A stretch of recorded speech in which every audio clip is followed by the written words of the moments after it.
en révision de certains articles de la Constitution de la République démocratique du Congo du 18 2069, alinéa 3, 421 alinéa 1er, point 1 et 221. Vu la loi numéro 16/013 du 15 juillet 2016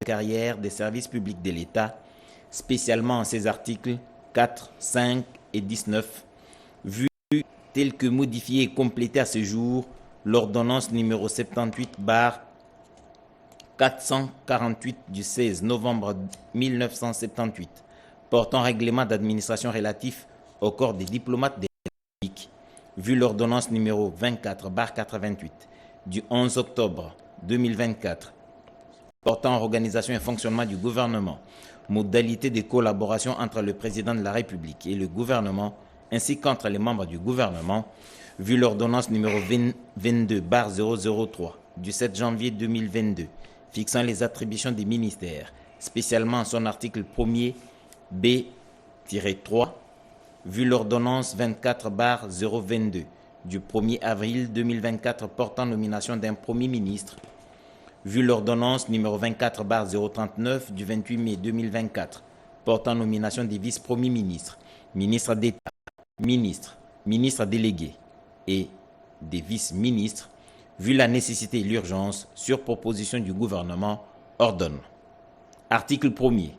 Est nommé ambassadeur extraordinaire et plénipotentiaire de la République démocratique du Congo auprès de la République du Bénin, M. Jean Diour Mouland. Article 2. Le précité bénéficiera, pour la durée de ses fonctions, des indemnités et avantages prévus par l'ordonnance portant règlement d'administration relatif au corps des diplomates de la République démocratique du Congo. Article 3. Sont abrogées toutes les dispositions antérieures contraires à la présente ordonnance. Article 4. La ministre d'État, ministre des Affaires étrangères, coopération internationale et francophonie est chargée de l'exécution de la présente ordonnance qui sort ses effets à la date de sa signature faite à Kinshasa le 6 juin 2025. Félix Antoine Tshisekedi Tshilombo pour la première ministre en mission, Jacquemain Chabani-Louko Bihango, vice-premier ministre, ministre de l'Intérieur, Sécurité, Décentralisation et Affaires coutumières, pour copie certifiée conforme à l'original, le 6 juin 2025, le cabinet du président de la République, Anthony Kinzo Kamoulé, directeur de cabinet. Eddie Tchala, merci beaucoup pour cette lecture. Retour dans la province du Lualaba. Une clinique moderne au cœur de la ville de Kolwezi sera inaugurée en principe demain, mercredi, par le chef de l'État Félix Antoine Tshisekedi. L'heure, pour l'instant, est au dernier réglage. Les ministres de la Santé et la gouverneure Fifi Masuka se sont rendus sur place. Robert Ndaï. À quelques heures de l'inauguration de la clinique moderne du Lualaba, la gouverneure Fifi Masuka et le ministre de la Santé publique, Dr Samuel Roger Kamba, ont effectué ce mardi 10 juin 2025 une visite pour évaluer les préparatifs et les derniers réglages avant le grand jour ce mercredi. La ministre provinciale de la Santé a expliqué dans le détail les services qui seront offerts à la population de la province du Lualaba. Les unités de soins intensifs, salles d'accouchement, blocs opératoires. Nous allons inaugurer cet hôpital, nous allons inaugurer aussi l'administration. Nous y allons avec les choses telles que le président le veut. Le renforcement de l'autorité de l'État. Les équipements modernes de dernière génération ont été présentés. Cet hôpital est équipé avec des matériels modernes et les technologies de pointe pour offrir des soins de qualité à la population. Dr Samuel Roger Kamba, qui tient au détail, a donné des instructions claires et précises. Voilà, la province a fait de gros efforts, a mis à disposition un outil de qualité. Il faudra que cet outil soit entretenu. Mais ce que aussi je peux faire comme recommandation à tout le monde, quel que soit le niveau, c'est de continuer la formation. Pour les médecins, c'est continuer à se mettre à jour au niveau des capacités et des nouvelles technologies.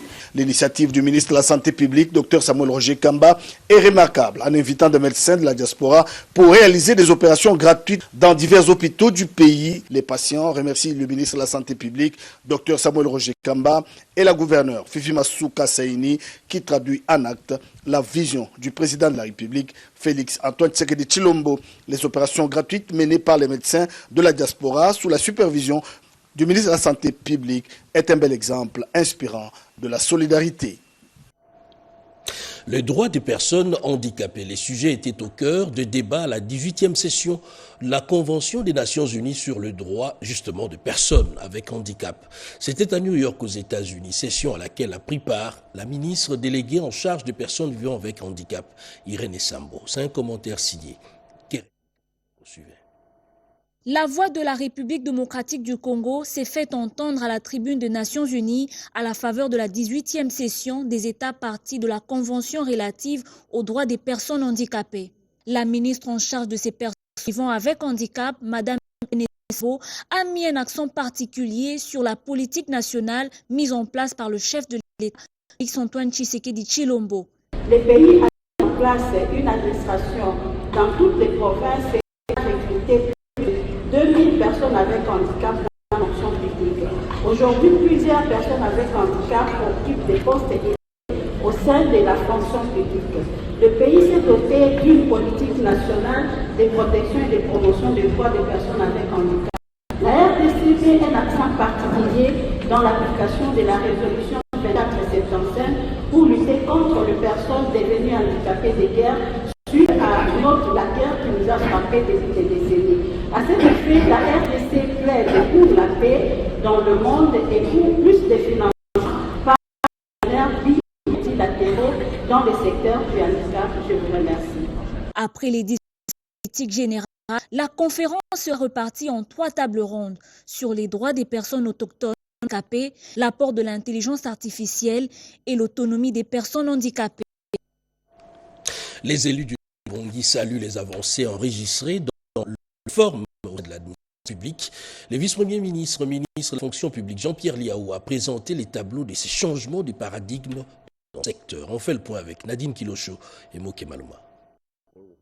Fidèle à son devoir de réévaluation, le vice-ministre, ministre en charge de la fonction publique, Jean-Pierre Liaou, poursuit ses échanges avec les des députés nationaux sur l'avancée de la réforme de la fonction publique conformément aux qui lui est signé par le chef de l'État, Félix-Antoine Tshilombo. En 2020, le vice-premier ministre a reçu les députés nationaux du Nord à qui il a présenté le synopsis des avancées déjà réalisées pour le redressement de la fonction publique. Impressionné par les résultats produits, les députés du Nord Ubangi ont promis d'accompagner la fonction publique. La fonction publique a été longtemps un service dans ce pays et on est en train de relancer les choses. Les choses font étape par étape, c'est un processus avec l'assurance que le Premier ministre, ministre de la fonction publique nous a. On peut espérer que dans les tout prochains jours, il y a déjà le changement et nous serons là pour l'accompagner dans l'exercice de ses fonctions pour que les réformes vues par son excellence, Monsieur le Président de la République, puissent avoir du et que la soit au cœur de la population congolaise. Cette rencontre a permis aux élus du Nord Ubangi de présenter les idées de leur province à un vice-premier ministre en vue des solutions. Nous sommes sortis justement parce que le ministre a été très actif avec des fermes promesses de la province du Nord Ubangi. Dans les prochains jours, le vice-premier ministre Jean-Pierre Liaou au Nord Ubangi pour poursuivre l'identification biométrique des élections. Le ministre de l'intégration régionale revient du sommet de la CEAC à Malabo en Guinée équatoriale. Didier Manzenga, devant la presse, a fait la restitution de ses travaux. Willy Atunakov. Au cours de ces échanges fructueux sur la restitution des travaux préparatoires de la 26e conférence des chefs d'État et des gouvernements de la CEAC et les orientations de la tutelle pour le bon fonctionnement de l'administration publique de l'intégration régionale, ambassadeur Donatien Songu Kayumba et tous les directeurs centraux ont, de prime abord, félicité vivement le gouvernement de la République démocratique du Congo à travers le ministère de tutelle pour les exploits diplomatiques de la RDC sous le leadership éclairé du chef de l'État qui a bloqué les Rwandais à la présidence tournante en exercice de la CAC à Malabo en Guinée équatoriale. Ils ont par ailleurs salué l'élection de la République démocratique du Congo en qualité de membres non permanents au Conseil de sécurité de l'ONU grâce, entre autres, selon eux, au travail commun des titans de longue haleine abattus par le ministère des Affaires étrangères étrangères en synergie avec les ministères de l'intégration régionale, des diplomates accrédités et autres experts et héros dans l'ombre qui ont fait du lobbying diplomatique auprès des organisations tant régionales que sous-régionales, à savoir la CAC, qui avait porté cette candidature unique de l'Afrique centrale au niveau de l'Union africaine. J'en parlais dans le titre, la vie de famille après les décès de l'époux. Une situation généralement difficile pour les enfants, mais beaucoup plus pour la veuve qui se retrouve dépossédée de tout. Nos lois, certes, prennent en charge la question de la succession. Mariquette Mutinga a apporté un plus sur la sécurité de la veuve. Elle a déposé une proposition de loi dans ce sens. Chati Kiweme. La députée nationale de l'UI de la Tchangou, l'honorable Mariquette Mutinga, a déposé ce lundi 9 juin 2025 à l'Assemblée nationale une proposition relative à la protection renforcée des droits de la veuve en République démocratique du Congo. Cette loi a été modifiée et complétée par la loi numéro 16/008 en 2016. Dans son exposé des motifs, Mutinga Ketmari affirme que, malgré des avancées juridiques sur le plan de la législation nationale et sur le plan des instruments juridiques internationaux, la veuve reste vulnérable et victime des violences de ses droits de manière récurrente lors du décès de son conjoint, ce qui entraîne souvent pour elle des souffrances supplémentaires à la suite des pratiques coutumières rétrogrades à la loi. Le lui de la Tchangou s'exprime. Ici chez nous, la femme est victime. Elle est victime parce que lorsqu'elle perd son mari, elle se voit chassée du toit conjugal. Elle se retrouve dehors, sans aide, sans moyens financiers. C'est ainsi que nous avons pensé légiférer dans ce sens pour permettre aux femmes veuves de pouvoir retrouver leur dignité et surtout de pouvoir jouir des droits d'usufruit tels que prévus à l'article 785 du Code de la famille. Signalons que l'honorable Mariquette Mutinga a été accompagnée de plusieurs cadres de son parti PDG, parti cher à Modeste Mutinga Mutuchai. Et toujours à la Chambre basse, le ministre de l'Industrie, Louis Watoum, était de nouveau devant les élus de la Commission permanente aménagement du territoire. Il a éclairé les élus sur les réformes en cours. Images et commentaires. C'est mardi 10 juin 2025, le ministre de l'Industrie et du Développement de petites et moyennes entreprises, Louis Watoum Kabomba, a une fois de plus répondu aux préoccupations des députés de la Commission permanente Aménagement du territoire, Infrastructures et Nouvelles Technologies de l'information et de la communication, une seconde audition dans un climat de dialogue constructif entre pouvoir exécutif et législatif. Document à l'appui, le ministre a passé en revue une série d'actions concrètes menées sur le terrain. Plus de 1300 jeunes entrepreneurs déjà formés et en voie de financement via l'ANADEC, des programmes spécifiques pour les femmes entrepreneurs, une tournée nationale dont les universités a permis de promouvoir la culture entrepreneuriale et d'impliquer les structures d'accompagnement du ministère. Les programmes Bayanda au Kasaï soutient les transporteurs de braise et agriculteurs locaux et un projet de 20 fermes pilotes est en préparation pour encadrer les agriculteurs avec de bonnes pratiques agricoles. J'en parlais hier, le monde des affaires du Maroc se donne rendez-vous à Kinshasa. Il s'agit de la Chambre de commerce, de l'industrie et des services de la région de Rabat-Salé-Kénitra qui s'installe en RDC dans le cadre d'un partage d'expériences. Sandra Nyangui. L'un est congolais, l'autre est marocain, mais ils ont tous le même idéal. Jean-Robert Issifou Abokoumbe et Yassir Sabar, respectivement président de la Chambre du commerce, d'industrie et de services de la RDC et vice-président de la Chambre du commerce, d'industrie et de services de la région Rabat-Salé-Kénitra au Maroc. Ils ont tous apposé leur signature au bas de la convention de renforcement de coopération entre les deux chambres, ce en marge de la mission économique marocaine à Kinshasa.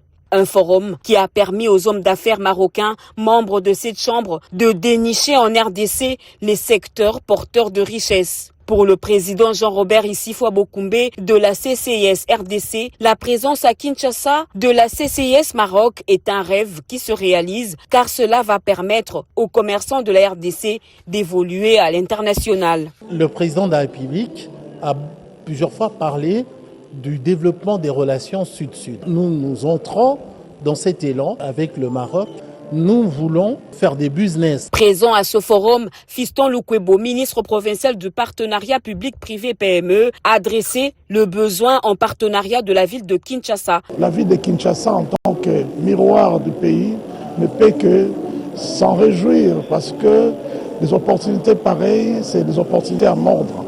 Et nous sommes là pour accompagner la délégation, accompagner l'initiative. Les hommes d'affaires marocains, à travers le vice-président Yassir Sabar, se sont dit prêts à se lancer dans le partenariat public-privé gagnant-gagnant qui va sans nul doute développer les deux peuples dans une coopération sud-sud. L'université de Lubumbashi s'apprête à souffler sur ses 70 bougies. Les recteurs de cet alma mater a échangé avec une délégation belge sur le préparatif de ces grands événements. Images et commentaires. Année 2025, l'université de Lubumbashi, secret de la formation en RDC, va souffler ses 70 ans d'existence après avoir déversé sur les marchés d'emploi des milliers de Congolais de différentes filières de la vie nationale. Pour célébrer ce jubilé des platines, le recteur de l'université de Lubumbashi, le professeur ordinaire Gilbert Kishiba Fitoula, a échangé avec une délégation de l'ambassade de Belgique en RDC, conduite par l'ambassadeur Roxane de Bitterling. L'excellence de relations de coopération bilatérale qui existent entre les universités congolaises et belges est au cœur des échanges. On connaît évidemment les liens historiques qui unissent l'université de Lubumbashi et la Belgique. Ce sont des liens, on sait qu'on va fêter les 70 ans de l'université bientôt. Et je me réjouis vraiment de voir que c'est une université qui non seulement s'inscrit dans cette tradition historique et ces liens qui nous unissent, mais aussi qui s'inscrit dans l'avenir et qui réfléchit à des thèmes de société vraiment très pertinents, que ce soit en termes d'agriculture, de biodiversité, de technologie, etc. Et donc je trouve que la coopération qui existe entre nos universités est vraiment très positive. Il faut l'encourager, il faut encore la renforcer. Et vous pouvez certainement compter sur moi à l'issue de ma visite pour encore pousser davantage pour que ces liens se renforcent. Créée en 1955, l'université de Lubumbashi figure parmi les universités publiques que compte l'RDC. Elle compte plus de 33 000 étudiants, 10 facultés et 4 écoles supérieures. Et le centre médical de la marine des lignes maritimes congolaises à Matadi dans le Congo central répond désormais aux normes. Ce centre a reçu un lot important d'équipements. Chimène Dondo. À Matadi, chef-lieu de la province du Congo central, la modernisation du secteur médical a franchi une nouvelle étape aux géants de mer. Le centre médical de la marine de ligne maritime congolaise vient d'être renforcé par une dotation importante en équipements médicaux de pointe grâce au dynamisme de la direction générale.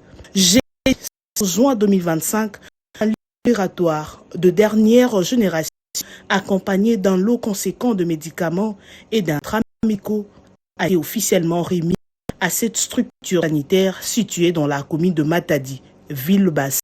Une initiative plus possible grâce aux moyens propres de l'entreprise dans le cadre de la politique sociale active.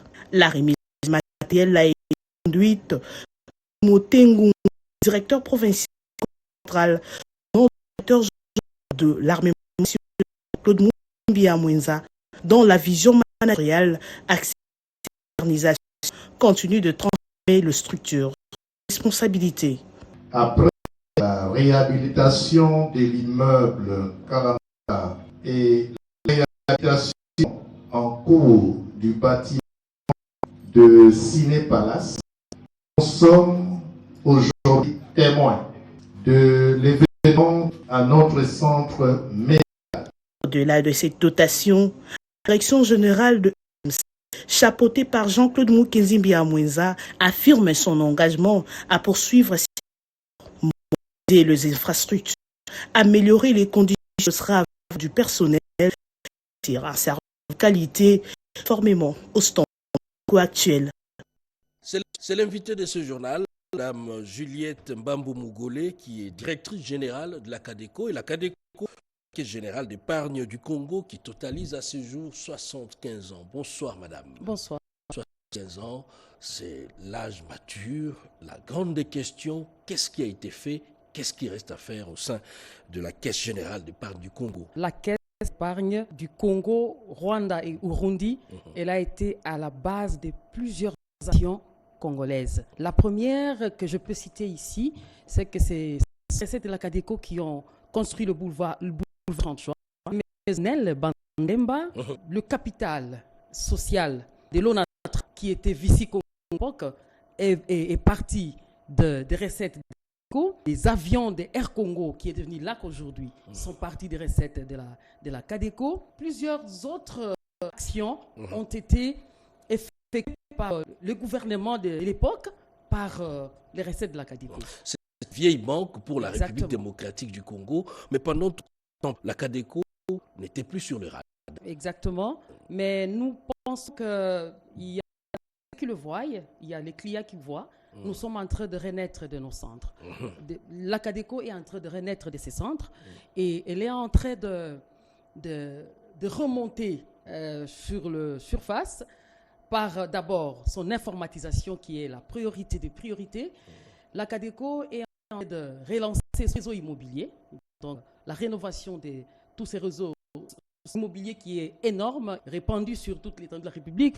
Elle est en même temps en train de travailler sur la bonne gouvernance. Qu'est-ce qui reste à faire concrètement pour que la CADECO redevienne compétitive au même titre que les autres banques privées ou commerciales? Ce qui reste, la première des choses, nous le demandons souvent au gouvernement, c'est la récapitalisation. Donc le retour dans la chambre des compensations de la CADECO sera un grand pas pour sa relance. La deuxième des choses, c'est d'accepter une informatisation totale et que le gouvernement puisse prendre cet aspect en charge. Parce que ce que nous faisons actuellement comme informatisation, nous le faisons sur fonds propres et ça ne suffit pas encore, mais nous sommes en train déjà de nous lancer sur l'informatisation. L'avant-dernière question, est-ce que la CADECO est à mesure, à l'heure actuelle, de financer des projets de développement? C'est possible. C'est même ça notre but principal, c'est de promouvoir l'épargne et d'octroyer les crédits aux clients. Un dernier mot par rapport à ce jour anniversaire de la Caisse générale. Au nom de toute la Direction générale de la CADECO, bon anniversaire à tous les agents de la CADECO qui continuent à être au service de l'État, fidèles, loyaux. On a 75 ans, ils se sont donnés, ils sont en train de continuer à le faire. Ils ne veulent pas disparaître. La CADECO ne doit pas disparaître. La CADECO doit être bradée aux étrangers. La CADECO doit rester sans congolaise. Complètement, on a de 20h d'Angèle Mabiala Landou. Rendez-vous à 23h. Je vous retrouve donc à 23h. D'ici là, portez-vous et bonsoir.